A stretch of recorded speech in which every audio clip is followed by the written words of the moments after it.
last May, though, you made the decision that you were going to step down from the Black Lives Matter Global Network Foundation. You said it was the right time. What made it the right time?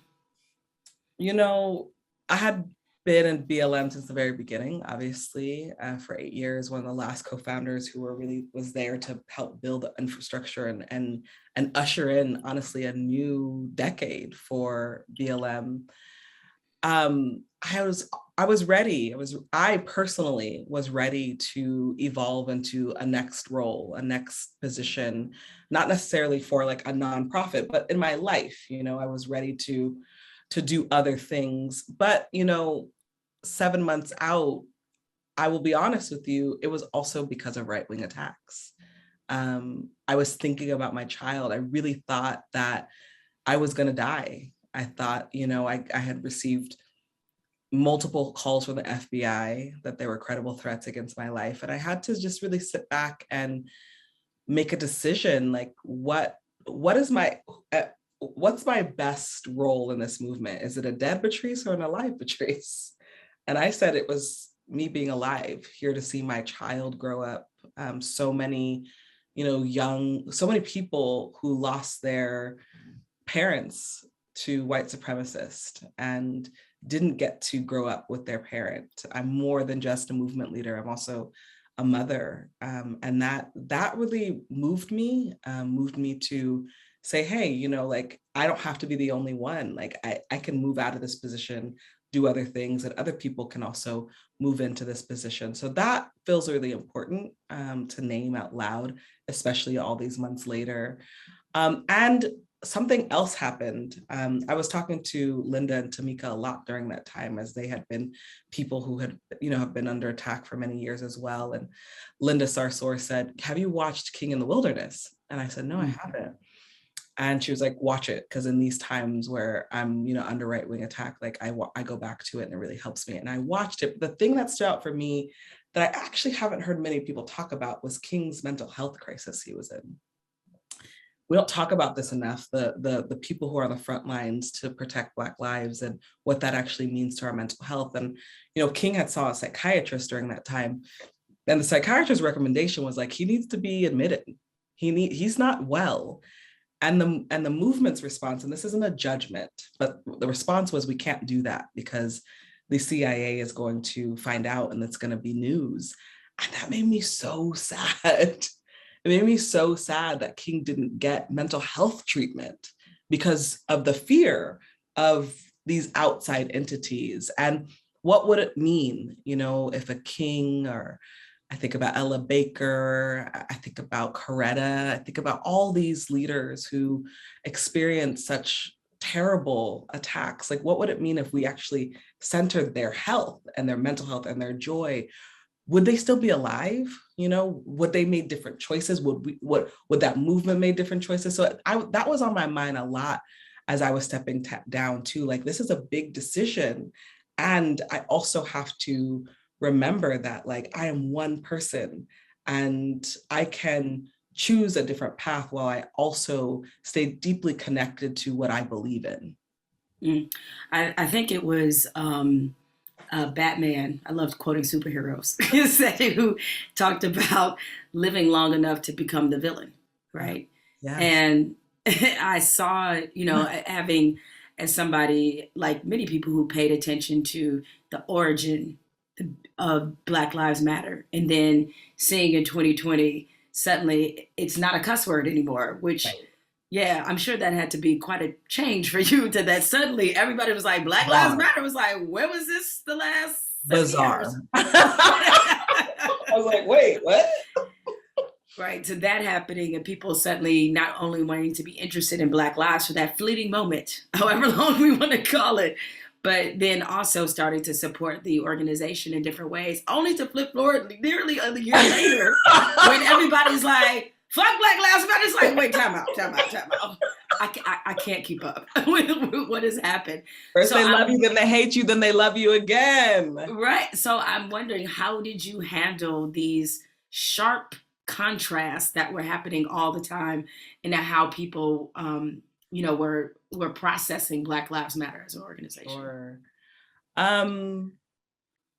the best that I possibly could.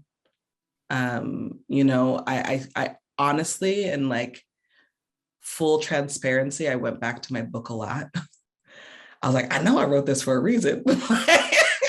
Like, let me remember the steps. Like, I went back to my that, you know, the response versus reactive chapter. Like, I read that chapter a lot during this time because there are so many times, Jemele, where I just wanted to like get real Cardi B, you know, and just like, and I was like, yeah, not your brand. So maybe you just want to like take a minute and like think about the repercussions and like what you really want to say and how you really feel. But it was bizarre, you know, and at the end of the day, thank goodness that you know, I remember when activism wasn't trendy, and you know, I was part of activism before it was cool and before it was what people talked about actively and openly. That history is our storyteller. And if we can look back on many of our movement leaders and our movements, you know, so much happens inside of them. And unfortunately, social media, you know, gets used and abused and really amplifies things that's often misinformation and disinformation. I just had to remind myself, like, you have a long life, and like, this is a blip in history and more will come, and you'll keep doing amazing, powerful work because that's what you're destined to do. And that's like, you know, those are my sobering moments. At other moments, I would call and cry with my mom, you know, and like just really feel the weight and the grief of like, this isn't fair. Like, I don't deserve this. But giving myself the space to feel all the feelings and the range of it. And when it's appropriate to share that publicly and when it's not, you know, I think I've learned a lot in these last 7 months. Like, I've learned a lot about what I can take, what I can handle. And I've learned a lot about like, oh yeah, those are things that I don't actually ever want to do again, or I don't have to do that again. I think that comes with wisdom and that comes with age. I'm sure you expected maybe not the precision of the right wing attacks, because as someone who's experienced them, maybe not on your level, I don't think people really have an understanding about what that really is like. They do not. They do unless not you've been understand. through it. Correct. But they take a sentence from something you say and it becomes a headline, or they find out something about your life that you know, is personal for you, and they make it into something else, or whatever they will grasp on any level of misinformation to destroy you. That's how the machine operates. Yep. Yeah. So I'm sure you certainly expected that part of it, maybe not to the volume and to the degree, but when the criticisms start coming from inside the house, so to speak, when, you know, suddenly, as I said, you know, I just noticed that in our community, and this isn't everybody, because I think the majority of people understood you, yes, the mission of the organization, what you were about, particularly those who knew you and knew that you showed up for the community long before Black Lives Matter became a hashtag. But was it more hurtful when you see somebody like Tamir Rice's mom or other people inside the community criticizing you and what you do, and even going after you personally? How did you handle that part of it? Devastating, more than hurtful, because there's an expectation that Black people will protect you because you're protecting them and fighting for them. You know, it's funny, don't laugh at me, okay? But I thought a lot about Tupac during this time, because Tupac, I mean, I'm the generation who grew up with Tupac and then he died. Well, you know, many theories about his death, but there was an interview Tupac did once, and he said, like, I never thought Black people would abandon me. Like, I never thought, you know, he had a moment where Black folks were really going after him. And I felt the same way, you know, I felt betrayed, hurt. And then honestly, you know, because I really believe in practicing compassion, I also felt compassion. Like, when you're a frontline person, you're both praised, but you're also an easy target.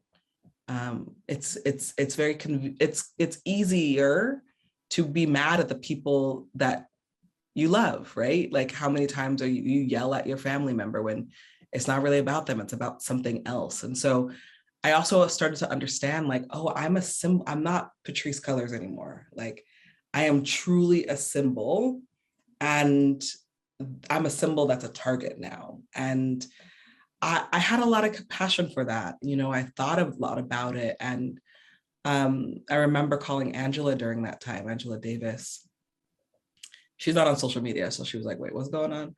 And I was like, because she's a smart person. that's exactly right. And she was like, oh, you know, she just said to me, and she's always like so chill and grounded. And she said, it's inevitable. It's inevitable. I'm so sorry. And no, it doesn't feel good. And she began to tell me things that she went through and stuff, you know, that doesn't get talked about publicly, didn't have social media, so it doesn't go viral. And I was like, oh, okay, this is not personal. It's not against me, but I am a symbol. And so it's easier for folks to attack that. And I think, like I said, 7 months out, I have a different orientation around it. But also, you know, Jemele, I think I also am like, I've also learned a lot about like what I'm willing to put up with and what I'm not, like what I'm willing to accept and what I'm not, and differentiating what's mine and what's actually other people's. And that's, you know, some like basic 101 therapy stuff, but I had to really practice that stuff during that time.